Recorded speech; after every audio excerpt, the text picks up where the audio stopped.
Well, good afternoon to you. 506 now, News Talk 105.9 WMAL, where we're making sense of the news. Coming up this hour, Ben Weingarten will be with us from Real Clear Investigations with all of the latest brand new information on the government's censorship of the American public, specifically conservatives. Don't miss it. That's coming up at 5:30. You can join us today at 888-630-9625, 888-630-WMAL. A wild debate playing out on the House floor today over whether or not to vote for a sternly worded letter. Honestly, that's what a censure is.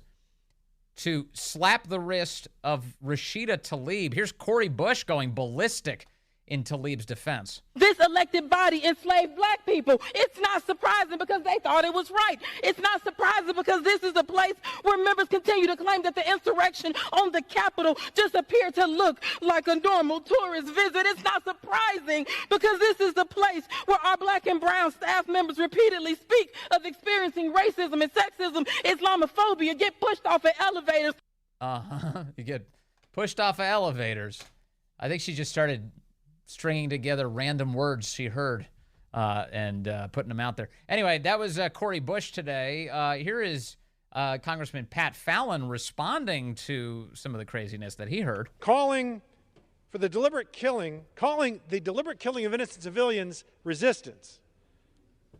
Claiming a bombing of a Gaza hospital was done by the Israelis that killed hundreds of people when we knew that was not true, and yet Ms. Tlaib doubled and tripled down on that. That was false and that was a lie. And then repeating and celebrating a genocidal chant from the river to the sea. That's not a cartoon, and that's not saying some things that you said before you were a member of Congress. And then we were accused of, it's Islamophobic, or pointed out that she was a woman of color, or she's the only Palestinian. What does any of that matter? This is about words and actions, and we hold everyone to the same standard. Well, it's about damn time somebody said that out loud. Congressman Pat Fallon now joins us on the phone. Congressman, thank you for saying that, and thank you for being here. Vince, how are you doing, Mike? I'm doing great. Again, I'm grateful you said that today. I can't believe this is even a debate in the United States Congress today. I mean, Rashida Tlaib, this very past weekend, accused Joe Biden of conducting a genocide. Isn't it a straightforward thing to just censure her at this point? You know what, Vince? So I'm sitting on the House floor. We had about 8 votes, and most of the time when we're done with that last vote, people immediately, go running back to their offices and what have you. And there were a lot of people that lingered about. And then I realized, they're going to have the debate right now on the censure. Yeah. So I stayed around.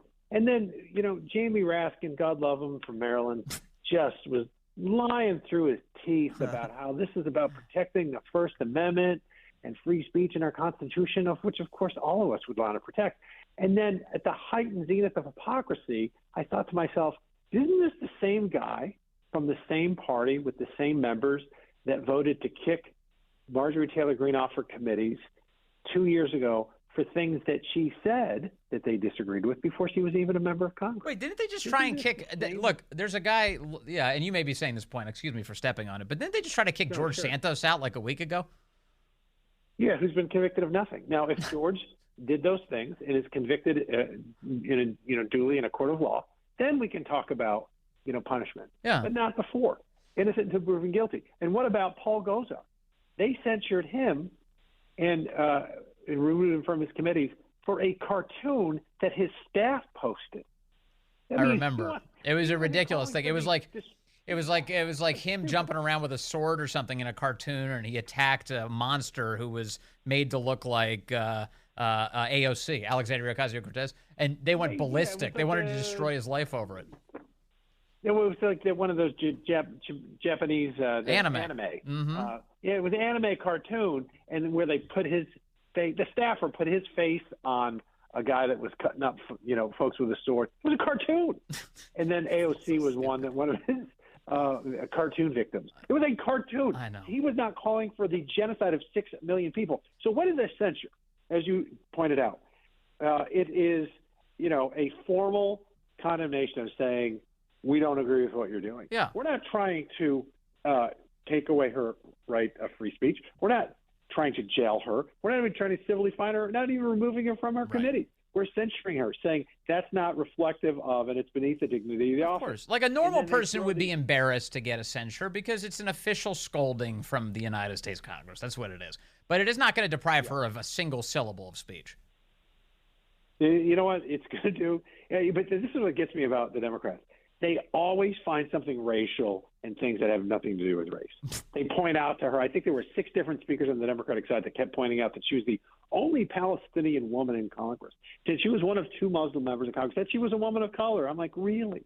What does that have to do with any of this? You know, I'm holding in my hand right now a cup from the festival that Hamas terrorists shot up. And I think they killed over 100 people at this festival. And Derek Van Orden, one of my colleagues and friends from Wisconsin, went to Israel after the fact. And he did some, he's a former Navy SEAL. He did some things to help the Israelis. And he brought back some of these cups that were laying around that the Israelis gave him to remember. And when I held this in my hand, my hand was shaking. I mean, this is as if you're picking up something from, Kristallnacht.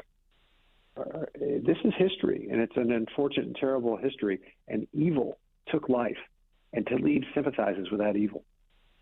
Yeah, she's not out there. She's acting like I respect all life. Really? Because I missed the part where you condemned Hamas for killing well over 1,000 Israelis, murder, rape, beheading, kidnapping. I missed that denunciation. Or maybe it happened and I just didn't detect it, Congressman Fallon. Hamas deliberately murders innocent civilians, men, women, children, the elderly. The state of Israel does not do that and has not ever done that. When you're at war, as when the United States is at war, any nation state, there is sometimes, unfortunately, collateral damage and innocent people are killed, but it's not deliberate. Israel takes all care to go after combatants and combatants only. Well, let me offer this stipulation, though. To the extent that it is deliberate, it's on the part of Hamas. Hamas is using these civilians as human shields. Well, that's why they have their headquarters underneath hospitals. That's why they hold up in mosques and in schools. Absolutely, because they're cowards, and they'll justify it in a myriad of ways. Yeah. The fact of the matter is, the state of Israel is not going anywhere. The state of Israel has a right to exist.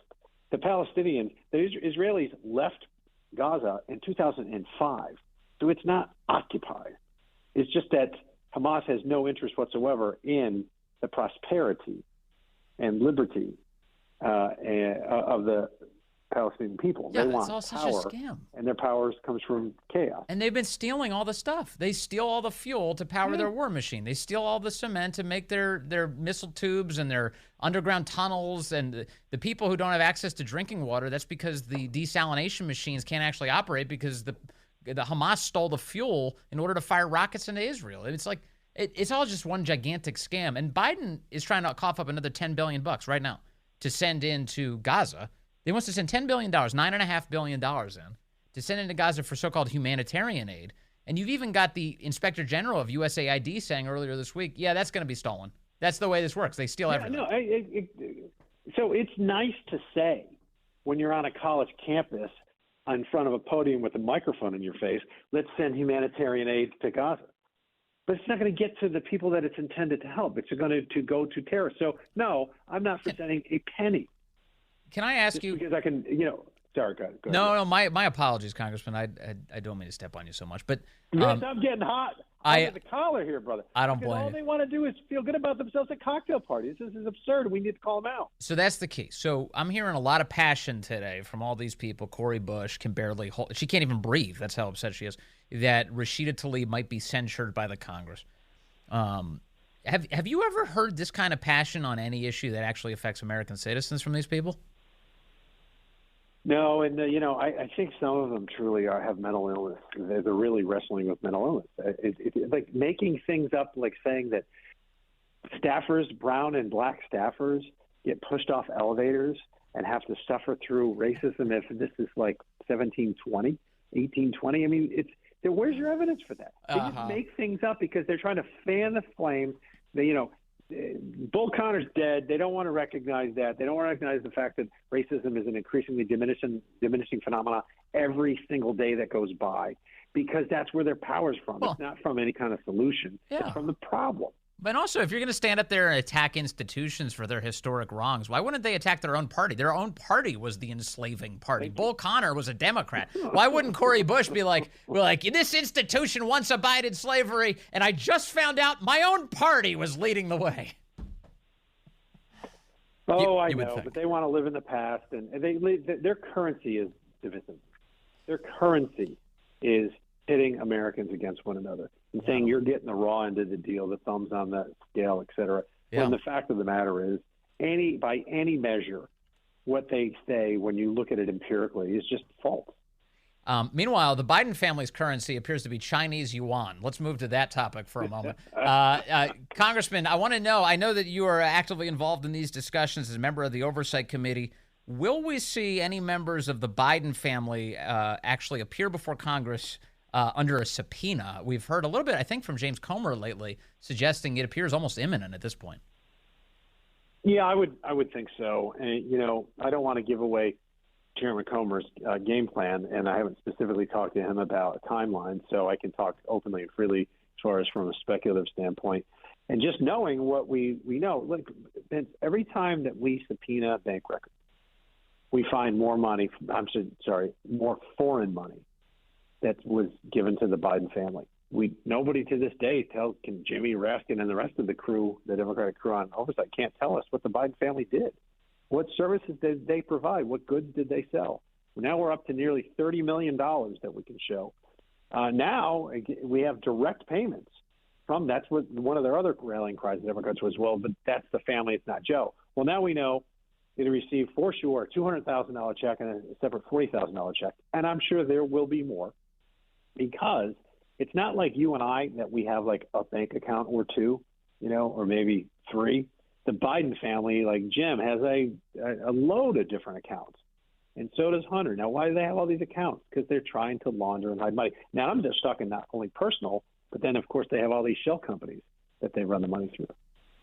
Yeah, there's nobody structures it that way. I mean, in fact, that first impeachment inquiry hearing, Congress had a couple of experts out, including one who had spent his whole career looking at this kind of fraud, this type of money laundering.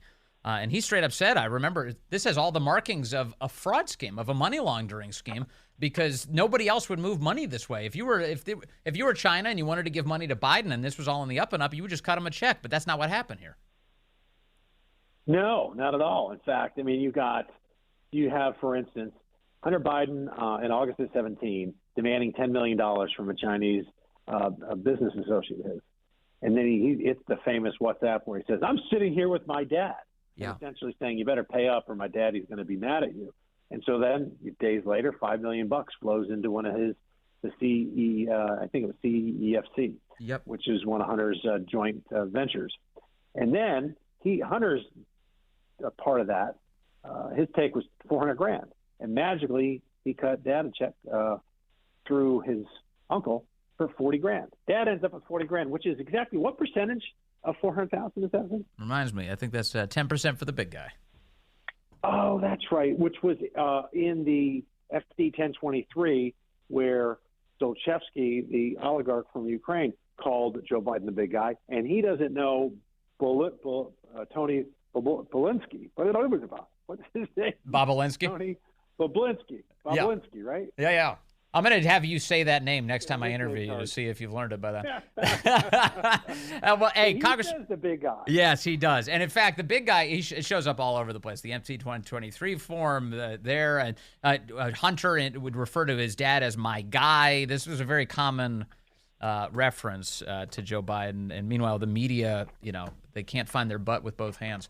Hey, thank you very much, Congressman Pat Fallon. Always appreciate your time. Unfortunately, we're out of it, but I'm grateful for yours today. Thank you, sir. Talk to you soon. Young America's Foundation has a story up today. This is crazy. Their headline on their website on YAF.org, potentially disruptive public school district bans Israeli flag display proposed by YAF chapter, suggests shocking alternative. Santa Barbara High School in California. In light of the horrific rapes, murders, and kidnappings of innocent Israeli citizens at the hands of Hamas terrorists, students at Santa Barbara High School in California hope to participate in YAF's National Stand with Israel initiative. They wanted to coordinate a display of 200 Israeli flags to be planted on school grounds. Unfortunately, Natalie Spevik, the assistant principal at the high school, told the YAF chapter that paying tribute to the victims of Hamas could be, quote, potentially disruptive.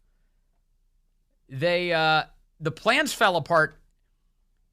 They suggested to the students that they can't put these flags out, but maybe they could wear armbands with the Israeli flag instead.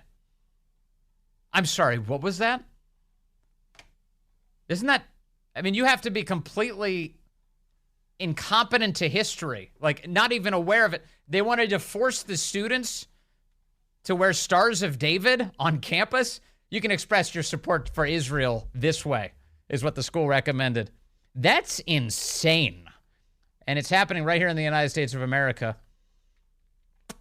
Wild stuff. Coming up, Ben Weingarten will be with us. We'll talk to him from Real Clear Investigations about his new reporting on the effort by the government to censor you. It's a big effort.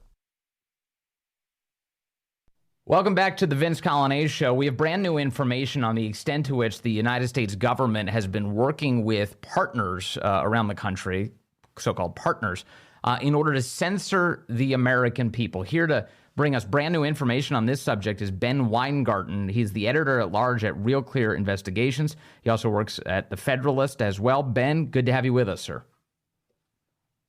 Vince, thanks for having me. I appreciate it. It seems like with each passing month, we find out a little bit more about what the government's been up to when it comes to censoring everyday American citizens. But this is a big one. Tell us about your report this week.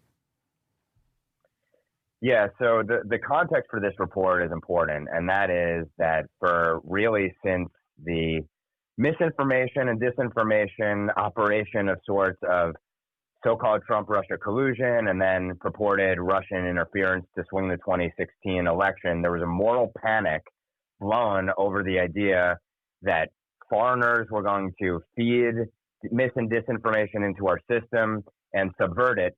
That quickly turned to a focus on domestic, quote-unquote, misinformation and disinformation and how that undermined the body politic.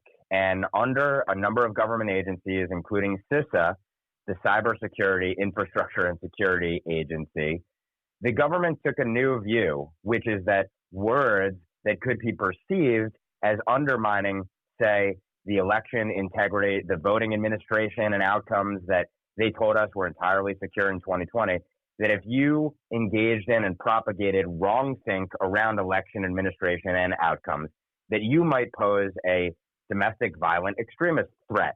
And so this entire constellation of misinformation and disinformation fact checkers and think tanks and academic research affiliates and such grew up around this moral panic. And what I reported on this week is how the key quote unquote private sector cog, but really a public private cog, went about mass surveilling to the tune of hundreds of millions of tweets and other posts across other platforms and identifying for those platforms wrongthink on election administration and outcomes from American citizens and called for those platforms to suppress that wrongthink in partnership with several government agencies, including CISA, which helped birth this entire operation, going under the kind of Orwellian name Election Integrity Partnership. And what we've provided in this report at Real Clear Investigations is at a high level what this operation looked like, and then at a very specific level, who was targeted specifically, ranging from elected officials and legislators to journalists and everyday American citizens, and what kind of speech, namely core protected political speech, was targeted by this entity. So the agency CISA that you just referenced, the Cybersecurity and Infrastructure Security Agency of the federal government's in DHS. When you hear that title, what you assume their job is to stop hackers from wrecking our country. That's what I would normally think that job would be. But what you're describing is that they interpret cybersecurity to be censorship of ideas and expression. That's right. Under the asinine and completely antithetical to the First Amendment belief that those who hold the wrong ideas about, say, mail-in balloting or raise questions about seemingly aberrant election results, that essentially can lead to insurrections. And so obviously January 6th really exploded this entire worldview of, if you hold the wrong views about our democratic institutions, you might pose a threat to the homeland. And so CISA interpreted its mission to protect election infrastructure, which, like you said, you would think would be about protecting voting machines from hacks or the voter rolls from being subverted or infiltrated by foreign actors, to actually focus on mis and disinformation. That is speech about elections that federal authorities and these public-private partnerships deem to be speech that itself could pose a threat to that quote-unquote infrastructure. And this is in keeping with the view of CISA's current director, Jen Easterly, who says, and I think this is really important to emphasize because this view, I think, pervades our national security apparatus now. She says that our most critical infrastructure is our cognitive infrastructure. That is a recipe, literally, for federal mind control from our national security apparatus. The second you said that, that's exactly the words I was thinking. That's mind control, baby. That's what she's talking about.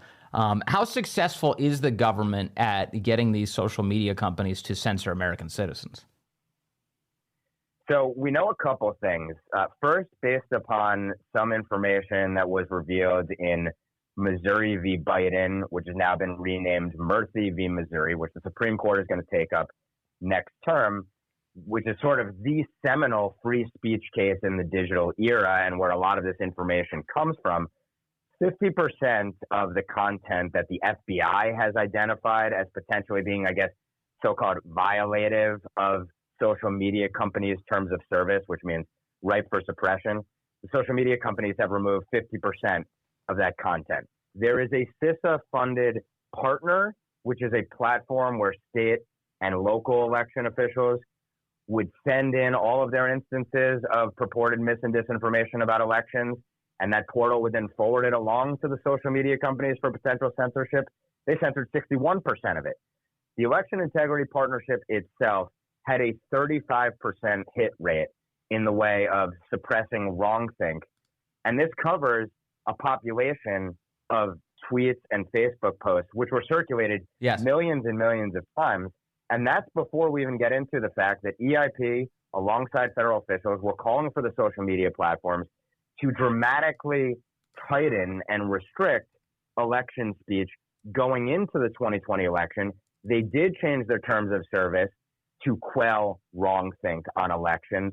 So the population that's impacted by the government's efforts and the efforts of its quote-unquote private sector partners is massive. It's probably incalculable how much speech was quelled and how much speech was chilled as a consequence of this censorship regime. So it would be a full-blown scandal if Donald Trump or anybody who worked for him requested censorship of one of Donald Trump's political opponents. Like a single person, if a single person had their tweet taken down at the behest of a Trump official who didn't like Trump, that would be a huge scandal. You're saying 36% of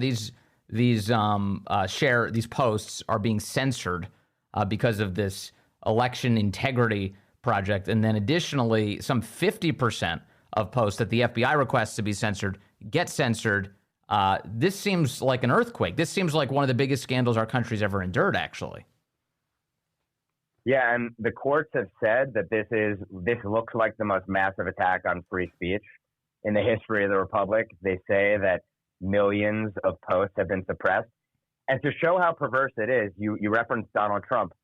Donald Trump's tweets themselves were identified by the Election Integrity Project for censorship. So this partnership put forth Donald Trump's tweets to the social media companies and said, you ought to take action on this.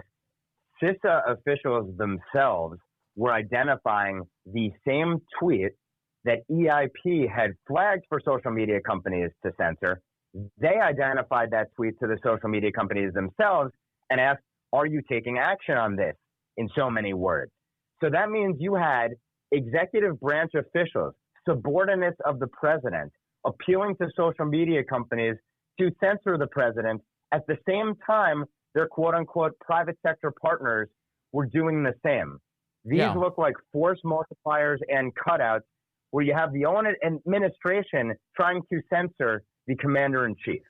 Look, you are allowed to say things that are false. That's one of your First Amendment protected rights as well. You can say something that's untrue, whether you know it or not. Donald Trump, according to this research, which, again, you've published at Real Clear Investigations, Trump had indicated that, quote, most states permit one to change one's original vote after engaging in early voting. EIP categorized that as potential, procedural interference. First of all, how would it even be procedural interference? If that's wrong, then people won't be able to change their vote. But additionally, there are places where so-called ballot curing was taking place, places like Pennsylvania, where the election administration officials would actually go back to the voters in order to assess whether or not they chose correctly on the ballot. So, I mean, there's an element, certainly a massive element of truth to Trump's tweet, but they thought it was deserving of censorship. And it points to the definitionally political and subjective nature of this effort. And to put it in even more chilling terms, consider that idea of procedural interference, or they talk about content that might suppress the vote, i.e., if you tell someone something about elections and that leads them to vote wrongly or not vote on time, that you're depriving them of their right to vote. That is the very logic that prevailed in this prominent case concerning the right-wing troll Douglas Mackey, right, who is now sentenced to 7 months in prison for a satirical tweet saying, "I'm with her, text your vote for Hillary Clinton in the 2016 election to a cell phone number." So there is a censorship to criminalization pipeline in this country, yes, where they are twisting the laws and common sense to railroad speech and speakers that the establishment loathes. So, Ben, the Douglas Mackey example is perfect because in it you have somebody who expressed something satirical, who had a conservative perspective, who was making fun of Hillary Clinton voters. But meanwhile, I have seen since then countless examples of people on the left who were doing the same thing, but were never censored or penalized or criminalized for that very action. To what extent have you detected a political slant in all of this? You obviously point out that there were efforts to censor the president of the United States. How frequently did government officials recommend that left-wing people be censored? If you look at this sample of the thousands of posts that I went through and that the Election Integrity Partnership identified and targeted for potential suppression, it's overwhelmingly conservative voices and questions about, again, the integrity of the 2020 election and questions about some of the more curious outcomes in the 2020 election. The defense that the EIP puts up is, look, we were specifically looking at speech around election processes and outcomes. And essentially, because Donald Trump lost, that's why all of the wrongthink was on the conservative side. We don't have that perfect one-to-one example of if EIP had been stood up during 2016 over fears that Hillary Clinton would try to undermine the integrity of elections by leading her supporters to question it, which, of course, by the way, they did, obviously, and created Russiagate. We don't have that one-to-one example, but it's overwhelmingly on the right. There are a couple of instances of some of the left-wing narratives, for example, around USPS not marking or processing mail-in ballots, and that this was to suppress the Democrat vote. Ironically, then the former lead lawyer for impeachment one for the Democrats, Dan Goldman, is one of the people identified there. One of his tweets questioning that, I reached out to him for comment, did not get comment. Now, obviously, he's a congressman who sits on the weaponization committee, which, of course, has tried to attack, delegitimize, undermine anyone who raises these issues about the censorship industrial complex. But it's a very, very small percentage of the overall population. So Dan Goldman, pretty much sorry, Ben, but Dan Goldman, in other words, was one of the few Democrats who was actually targeted for censorship because he was spreading conspiracy theories about the United States Postal Service suppressing the election. But, you know, he's a moron, quite obviously. It is within his speech rights to say things that are insane in public, and he should not have the government censoring him. So you're saying that he is hiding from defending himself from government censorship right now because he believes that sincerely in that mission of censorship? He did not provide a comment about it, but I would like to pose that question again, and maybe I will in another forum, about what do you make of the fact that this project, which it would seem that you are a champion of, actually targeted your speech. And to your point, Vince, core protected speech. When we're talking about election administrations and outcomes, this is about the heart of our free speech regime. It is manifestly about elections, voting, political matters that's supposed to be protected. And that speaks to how chilling this project was and remains, because the Election Integrity Partnership operated in the midterm elections. We don't know yet to what extent, and may still operate in 2024. All right, Ben Weingarten with Real Clear Investigations and an excellent piece of reporting this week on all of this. Check it out at Real Clear Investigations. Thank you, Ben. Very nice to talk to you today, sir. Thanks for having me, Vince. Appreciate it. It's Tuesday, which means the White House is making excuses for left-wing violence again.